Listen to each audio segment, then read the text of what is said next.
Hey there, lovely teachers. Welcome back to our regular weekly Vibrant Music Teacher Chat here on YouTube Live. This is, I think, our third last session of this year, which is incredible. Can't believe we're nearly at the end of the year in terms of this live show and going to be breaking up for summer. We will have other videos going out over the summer. We actually have a super fun interview series going out. But in terms of the live show here, yeah, we're going to be finishing up in a couple of weeks. So, let me know maybe something you've learned this year from the show, and I hope you'll stick around for the next couple of weeks and show up if you can at the live time. Each week, if you're brand new, each week we meet here on YouTube to talk about a specific topic as relates to teaching and running a teaching business, and we also just hang out together. That's really what this is about. It's about us hanging out. So please participate in the chat, join in, be part of the conversation, because that's really what this is all about, whether you're watching live or on the replay. So today's topic is, well, the title's a bit of a funny one, but basically it's about procrastination, and I'll explain the frogginess in a moment. But it's basically about procrastination, so I'd love to hear your thoughts about things you procrastinate on, how you avoid procrastination, maybe any tips you have, whether you think you procrastinate a lot or a little as a person, and what you're procrastinating on right now. Before we get there, I have a little bit of news for you all. So we have our amazing Teacher Turbo Boost event coming up this July in Cincinnati. It's our first in-person event, in-person Teacher Turbo Boost. So it's going to be a 2-day conference in Cincinnati, Ohio, on July 20th and 21st, and I'm so looking forward to it. I asked a question on Instagram yesterday about the Ceilidh. So I've put together some information explaining the Ceilidh, which is happening at the end of the conference. Now, it's not part of the main conference because you're not there to do Irish dancing, but it's something I've included for fun as a sort of closing party, and people can stick around if they want to for it. And a Ceilidh is like a Irish dancing party, so they're community dances. If you think of like folk dances that you may have seen Kadai teachers doing in classrooms even, it's kind of like that. They're folk dances. They're not the complicated river dance style Irish dancing that you may have seen elsewhere. They're much simpler than that, and they're designed to be easy for pretty much anyone to learn and participate in, no matter their dancing level or their coordination level. And yeah, that's what we're doing at the end of the conference. And I'm putting together a post to kind of explain that in general, because I just feel like I've gotten several questions about it and people seem to be curious, even if you're not able to come. And I'm wondering in the lead up to it, so maybe the 2 weeks prior, if we could get some sharing going on with a couple of the Ceilidh dances that we're going to be doing. Even if you're not coming. If you're coming as well, you'd be very welcome to do them in advance. But even if you're not coming, to follow the directions and maybe enlist one of your kiddos or family member or a friend, a neighbour, or maybe just, stuffed animals. But it'd be fun to get someone involved to learn a little Irish dance. There's one that's very simple, and is a 2-hand reel, so it's just for 2 people. You only need you and one other person to do it. And then there's another one where you really do need at least 4 people. And then the third one you need 8 people, but I'm not going to expect people to learn that without being there with me, because that's more complex. Even at the actual Turbo Boost, I'm including it just because it's my favourite. I'm not expecting us to be extremely successful with it, but to me, Ceilidhs are basically my favourite thing. So I grew up doing a lot of Irish dancing, and a Ceilidh, or a folk dancing of any kind really, other cultures included, is my favourite thing to do. As I think it's way better than going to a nightclub. To me, it's always been way more fun, and I wish we could bring them back as like the standard form of entertainment. But anyway, that's another side project. But it's my favourite thing, and that's why I chose to finish our conference with it, because it's my favourite way to celebrate. And this dance, the more complicated one, is my favourite. But the best part about Ceilidhs often is getting it wrong, because it's just so funny when everybody's getting all confused and muddled, and it's just hilarious. There's something so funny about it. I can't explain the mirth involved, but it's just great crack. So, as I say, I'm not expecting people at home to learn the 8-handed one, but I have put the instructions in my little article that I put together explaining the dances just for fun, so you can see what a more complex one looks like. And there's a video of that from YouTube that I've linked, which is a very good example of it. But yeah, would anyone do the simpler version at home? Can I convince you?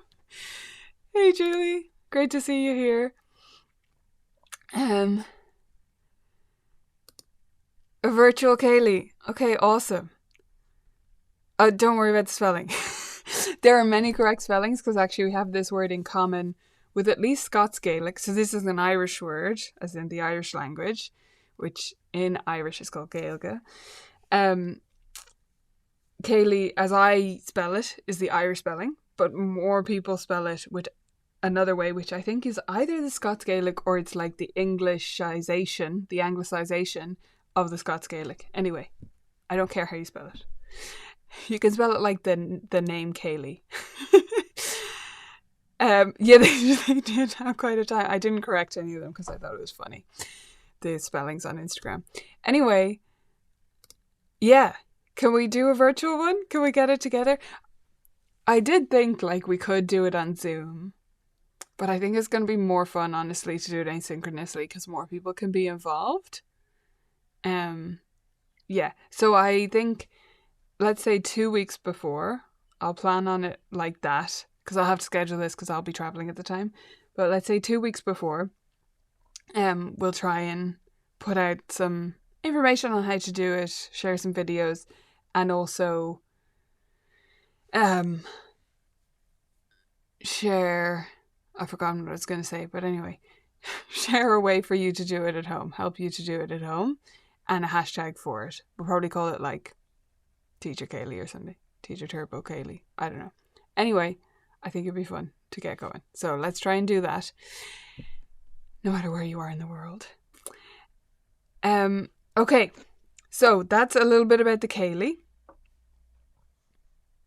A virtual Kaylee. I mean, it's not going to be as good as an actual Kaylee. I'm not going to lie. Oh, that's the other thing I was going to say. I'll share links to the Spotify of the like correct music for each one.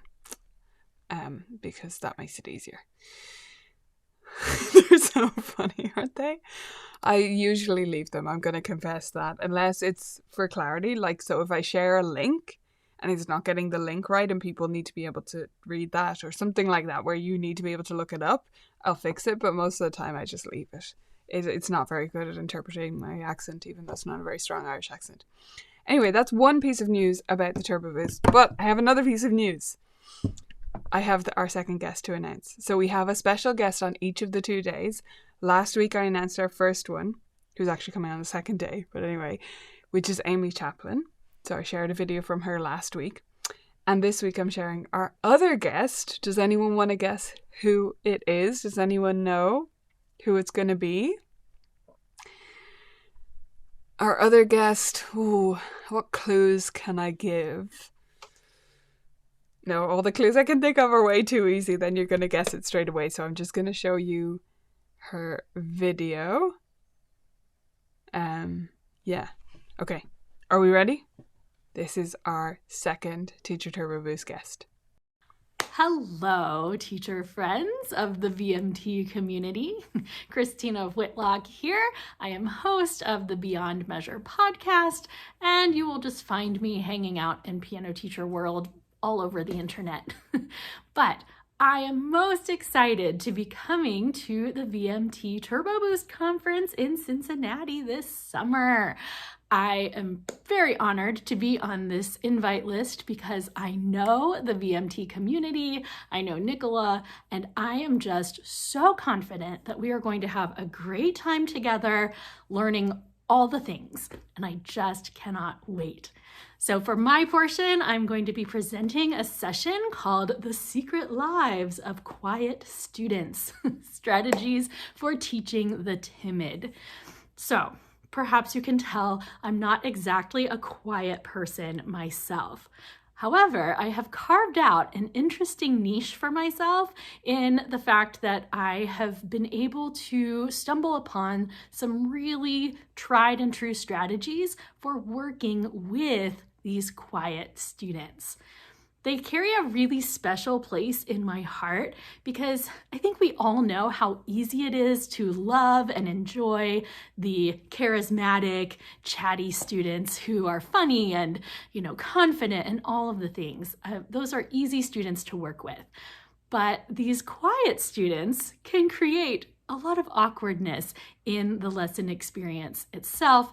And I just am really on a mission to make sure that those students are understood by their teachers. So that's what I'm here to help you do this summer. I can't wait to share with you the secret lives of our quiet students.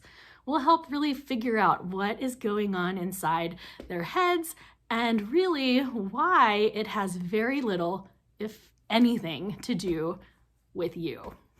See you in Cincinnati. Okay, so I'm thrilled that Christina is going to be able to join us as well. Christina is going to be presenting on the first day, July 20th, and Amy Chaplin will be presenting on the 21st. And they are truly an encouraging duo, I agree. And just perfect for the tone I want for this event, which is amazing. So I'm so glad they were both able to come. And I love Christina's topic. So Christina, they both actually gave me a choice of the topics and I got to pick that out. And with Christina, she gave me a list and I read them once. I think this was third on her list or something of 4. And as soon as I read it, I wanted that one. Like I was instantly decided because to me that's fascinating, especially from someone, I believe Christina would call herself an extrovert. So coming as an introvert and I was quite quiet as a child, to see an extrovert's perception of that and perspective on working with these students, I just think it's going to be fascinating. And Christina, if you haven't seen her present before, oh my gosh, she's the best. She's an awesome presenter, so encouraging, so well thought out in terms of her presentations, and yeah, you're just going to love it. So I hope you can make it. The link, as always, is in the description if you want to go grab your Teacher Turbo Boost ticket for Cincinnati. It's happening July 20th and 21st. We still have our early bird pricing available right now. That will be expiring in 2 weeks unless the tickets run out, and then it'll expire sooner. So you do want to hop on that if you want to get the best possible price for the moment. And yeah, just make your plans. I know you do need to figure out your travel and accommodation plans and all that good stuff. We do have a Facebook group, by the way. So if you're coming to the event or if you're thinking about it and wondering how you coordinate with other people, if you want to like share car journeys or anything like that, I've set up a Facebook group. And if you're coming and you haven't joined that, please do. And set up posts for people who want to organize ride shares or things like that. So separate posts there so you can kind of coordinate with people. Obviously, it's unlikely there'll be someone coming from your exact location, but often there's a way to work it out that you could take a slight detour and then have a teacher friend for the rest of the journey and maybe share the gas cost. Or if you're flying in, that maybe you might happen to arrive pretty close in terms of time to each other. Or if you want to share like an Airbnb or a hotel room or coordinate that, you can get that going as well in the Facebook group. So, yeah, well, I hope you can make it one day, if not this time. I was going to say I do hope, but I'm pretty confident we're going to make it worth it for anyone who's traveling, even if you have to travel a little bit far to get to Cincinnati. Cincinnati is quite affordable once you get there. So even traveling, like we have people coming from Texas and coming from Canada and different places. Obviously I'm coming from Ireland, but through Australia. So I've got some travel to get there. But we have our team as well coming from around the place. So yeah, it's going to be worth it. It's going to be amazing. We actually had our team meeting about this yesterday. So it's even more exciting. The more we talk about it, the more excited I get because, we have so many amazing plans and it's just going to be incredible. And all the coffees and beverages and lunches are included as well, which I think might sound like a little thing, but if you've been to conferences and events like this, it is a big deal, because if you only have an hour and you have to rush off and try and find somewhere and queue up, it kind of makes the whole day a bit stressful. So I made sure our catering was included as well. So that's the Turbo Boost. I hope you can make it, but if you can't, I hope you'll participate in our virtual Kaylee. And Rose had a question before I get on to procrastination. I'm not procrastinating the procrastination discussion, I swear. She said, do you do any events in the UK? So this is our first event that we're putting on anyway. So the answer is no, because this is our first one and it's not in the UK. However, if you mean me going to events, I have been once to the Music and Drama Education Expo, which is in London. There are two. I think there's one in, I think it's Manchester and London. If I've got that wrong. Anyway, you can look it up. I think they still do one in Manchester and one in London. And I spoke at the one in London quite a few years ago now, 2018, and I haven't been back since. Not because I hate it or anything, I just have to carefully plan what I attend, because I don't want to miss too many lesson weeks. You know, my students still come first, so I'm very careful about not attending more than 2 conferences and missing 2 lessons in the year. So yeah, maybe next year. We'll see how it goes. But that would be the one I'd be most likely probably to go to in the UK in future.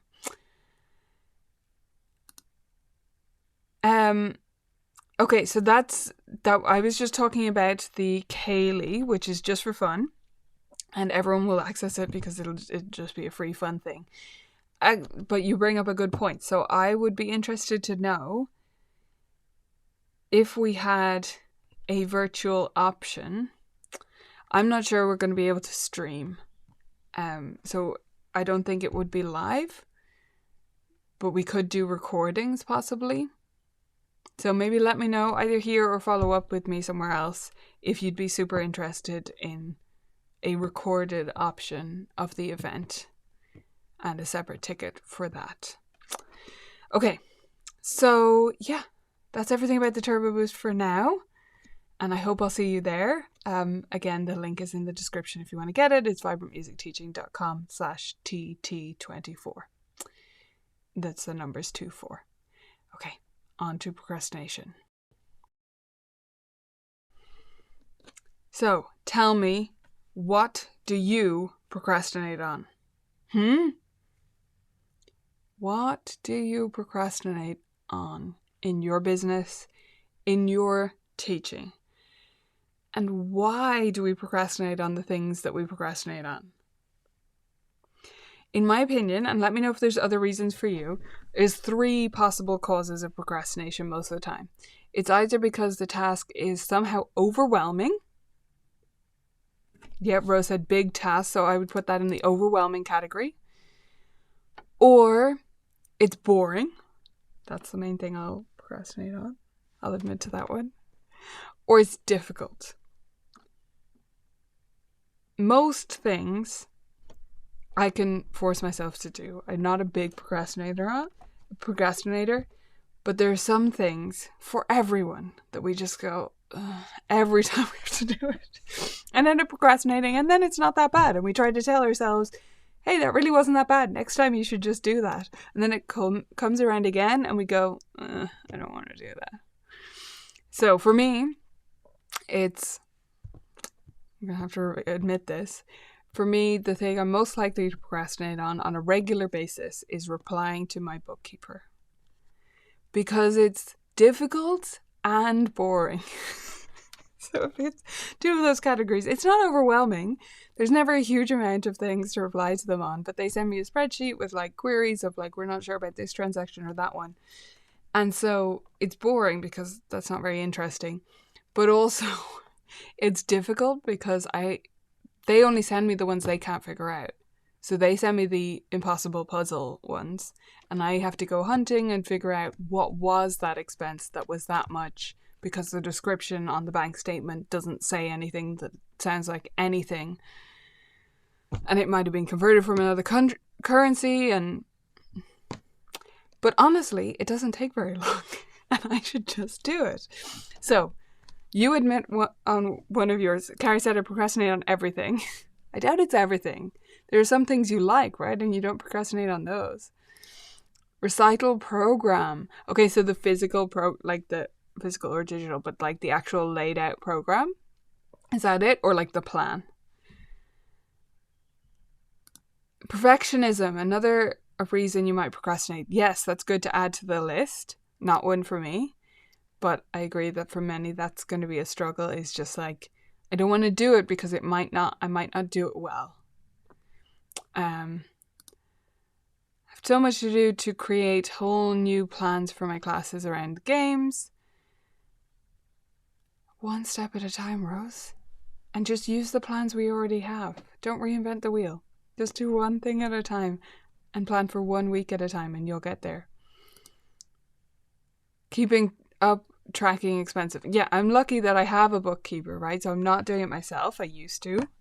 Quite a long time ago. It's way too complex for me to do that now because it's not just the teaching stuff. But yeah, bookkeeping just isn't fun. Maybe bookkeepers like it. Maybe some bookkeepers find a way to make it fun. We should ask them for their secrets. But yeah, I don't enjoy it, I have to say. For 10 years, the inbox was my hyper focus, and we had about 100 emails a day. Yeah. I admit now to task initiation paralysis in the inbox. Yeah, email can be a big one, right? There was, so I don't know if anyone's going to know this because it's now defunct, but there was a podcast before called Reply All. Did anyone listen to Reply All? They had a thing that they called Email Debt Forgiveness Day, which I just loved. So periodically, I'm not sure if they set a specific date. I think they did have a certain date during the year.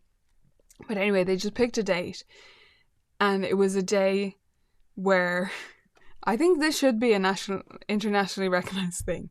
It's one day a year where you can just reply to the email that you're way too late replying to, and people have to forgive you.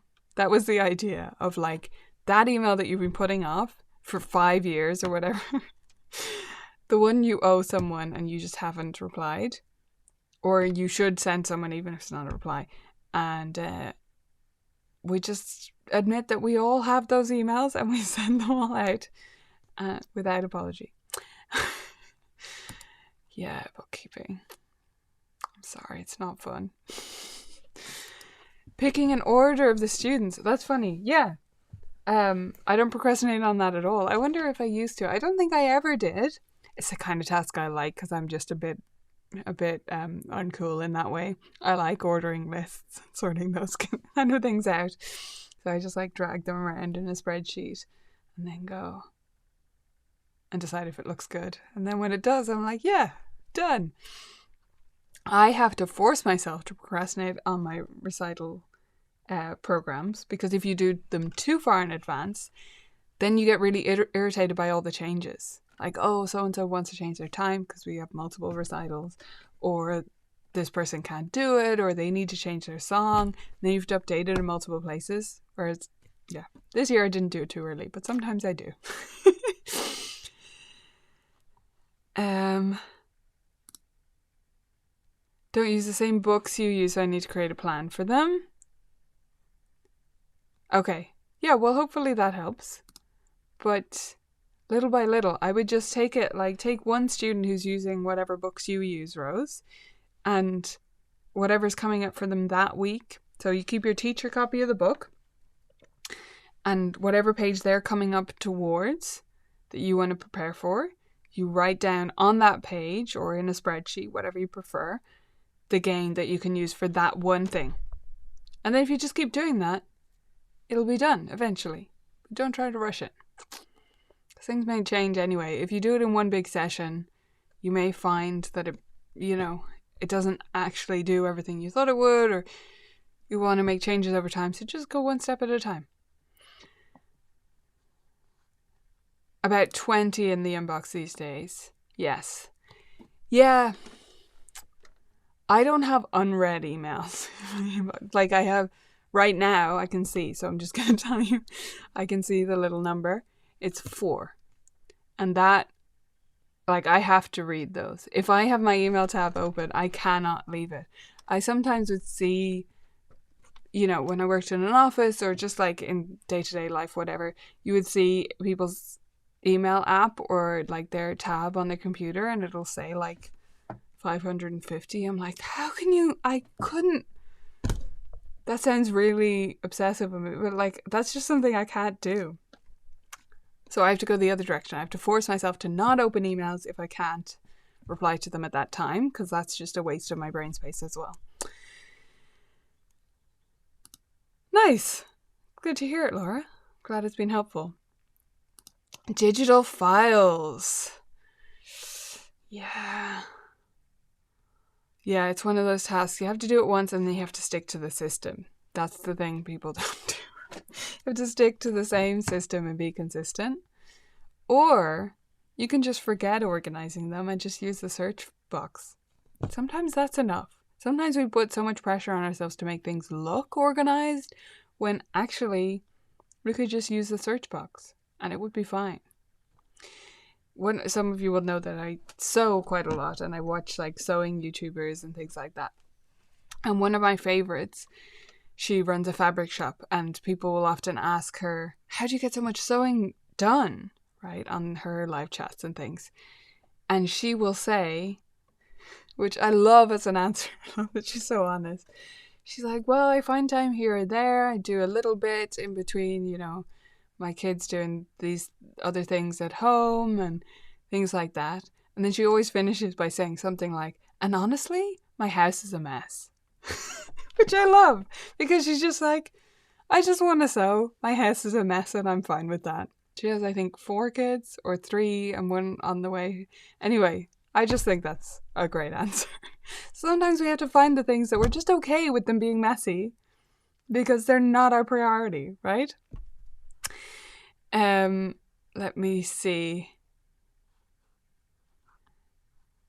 Other chat coming in. Decent system for keeping your games. Are we talking about physical or digital? So I'll give you both answers. Physical, we have a post on the site that shows my system. So it's a system of magazine folders and then the games in wallet folders, they're called here, but they have different names. So look at the post and you'll see a photo of them and that's clearer. And I have the title page on the front and I have them organized by concept. That's a brief answer, but again, look at the article. That's the physical games. With digital games, here's my advice. Don't organize them.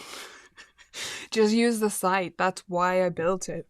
Because organizing files on a computer, you could come up with your own tagging system. It would be very complex, and we've done that for you. So just use the library on the site. Just go to the printable library and use the filters at the top to search for the game. And if you already have it printed out, heart it. The little heart button or star, like pick one or the other that you always do once you have it printed, and then you'll be able to quickly see whether you've already printed it or need to print it. That's my advice on the digital side. Amy has great advice on that too. Yes, absolutely. Great suggestions from Julie, see? I didn't even get your question yet, Rose, but Julie's answered it. So yes, for sharps and flats, pancakes and porcupines, sharp right. One of my favorites is Accidental Abacus. That one's like a piano game board and you move up or down based on getting sharps or flats. And double sharps and double flats, which are just fun. Yeah, just using the search bar. Sometimes that's the answer. Sometimes you just have to let it go. So let your games be a big pile and then search for them. But if you don't know the names, you can't do that. So again, use our site. Okay. Also, Enharmonic Mates. Another great suggestion from Julie. I don't! Yeah, that is the correct answer. I mean, there's no such thing as balancing all the things. There's only picking which things. And that's your balance. It does. Does anyone... So I don't procrastinate in the most traditional sense very often. I'll admit that. But I do work-crastinate, as in I don't want to do the work I really should do or that is the most important, so I'll do other work that is not urgent or doesn't have to really be done at all, or I'll start a brand new creative project. But I'm okay with that.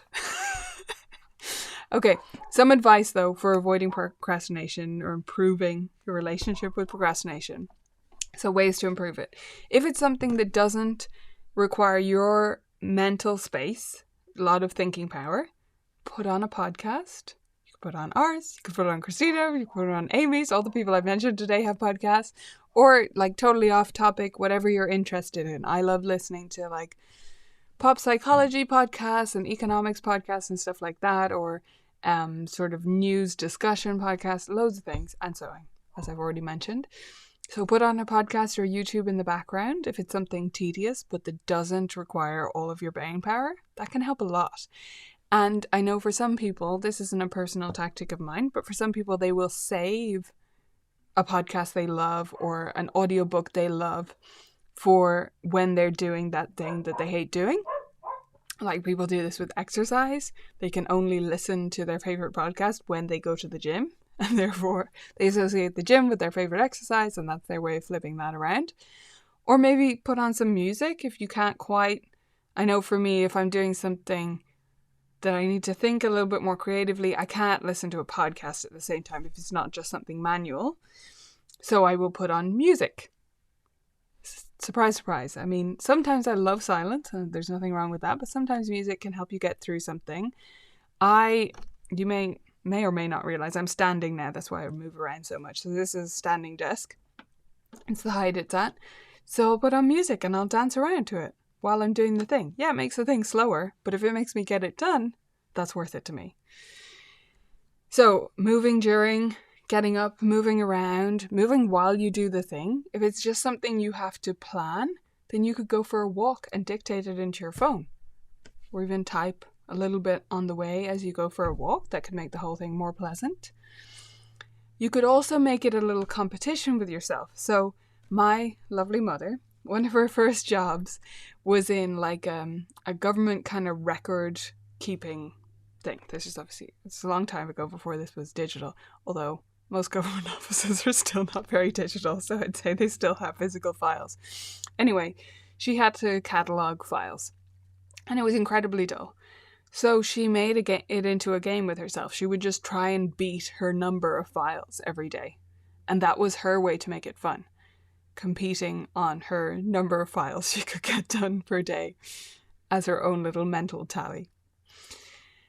What about a literal reward? So it could be, literally like an ice cream. It could be going for a lovely walk. It could be a bubble bath, something you enjoy. And again, you only do it after you get this thing done. So it can be a bit of a deal with yourself. And the final one, which is my favorite, is community. Get together with other people who need to do the things and get it done together. So we have a fabulous challenge coming up.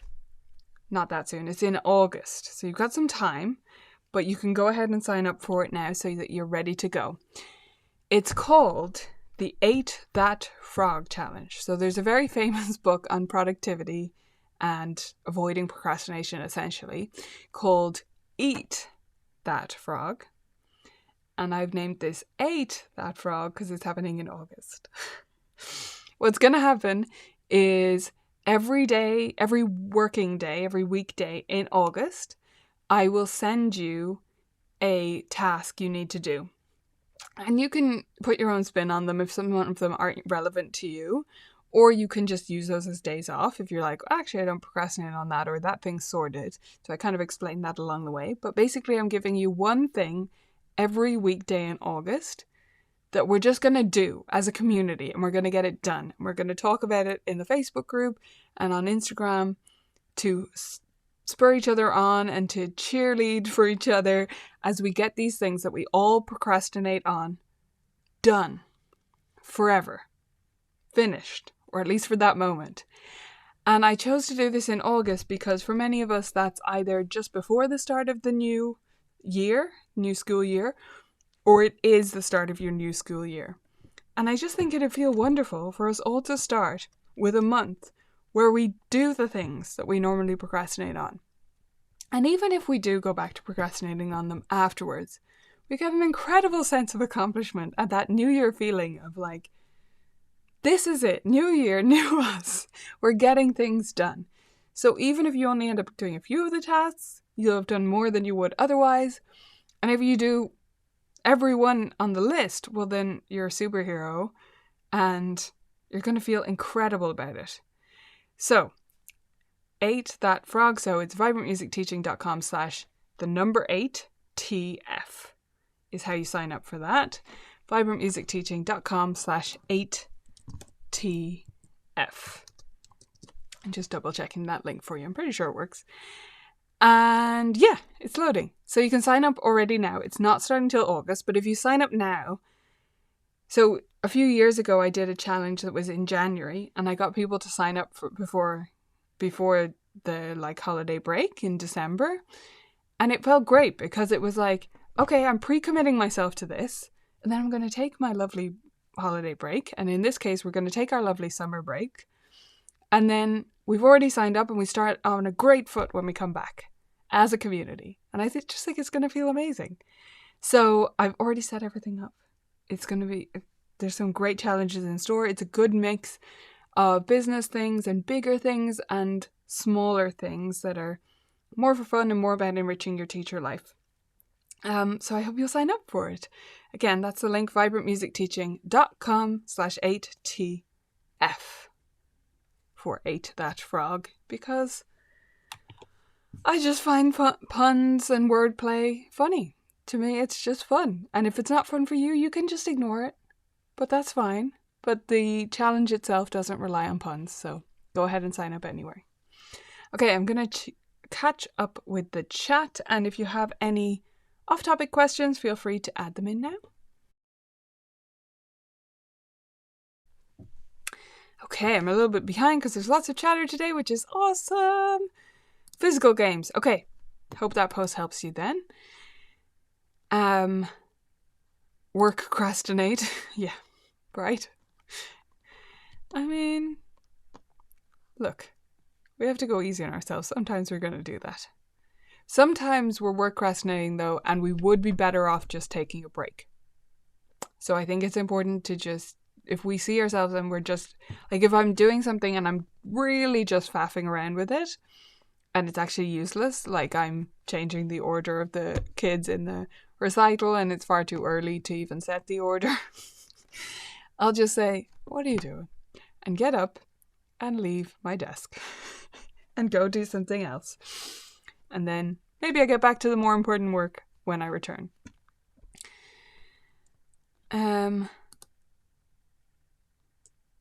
Cleaning, yes, housework, right? We're working from home, so instead we don't want to do our actual work, so we're like, well, I'll just do the laundry. Yes. Although sometimes it does help not doing the laundry, but sometimes it does help if I'm really in a funk and I'm like, you're just not doing anything useful to myself. It doesn't happen that often, but if I'm getting on my own nerves because I'm just not doing things, sometimes it can be helpful to clean the office space or the studio space. I do find that can sometimes work and give us a reset button. It might be partially because it just gets us moving and gets us kind of out of our head, but I do think that can sometimes help.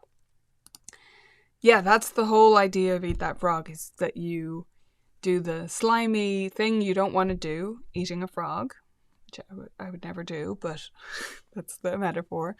You eat the most disgusting frog first thing in the morning, and then you feel like you've at least done something. Lack of capacity for non-urgent diligent systems. Yeah. Oh, yeah. I've heard that from quite a few people lately, adults who are getting diagnosed with ADHD, either because their kids are just, they happen to get that diagnosis, in their whatever decade they're in. Like I have some friends who were diagnosed more recently, friends from school, And yeah, they start to uncover, oh, this is why I do that, and this is why I do that.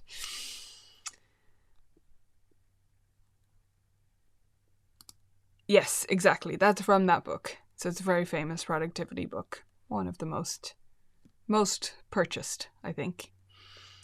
Yeah, I think it's going to be really fun. And yes, I did. I specifically read your mind when I planned this. / all of our teacher minds.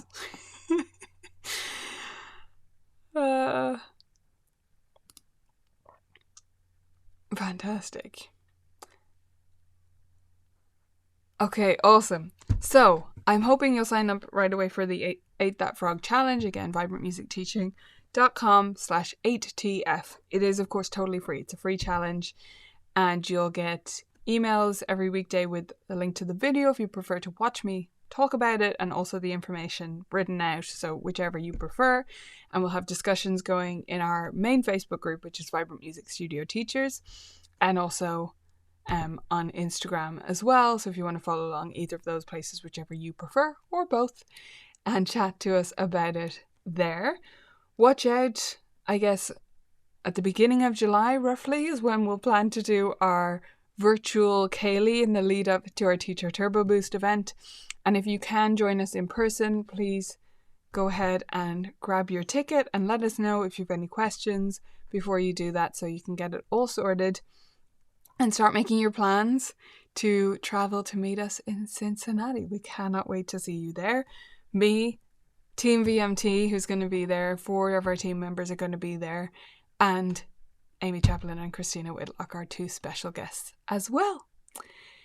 So, that's it for this week. I hope you'll join me again next week. We have just another couple of weeks left of the live show, and I'll see you then.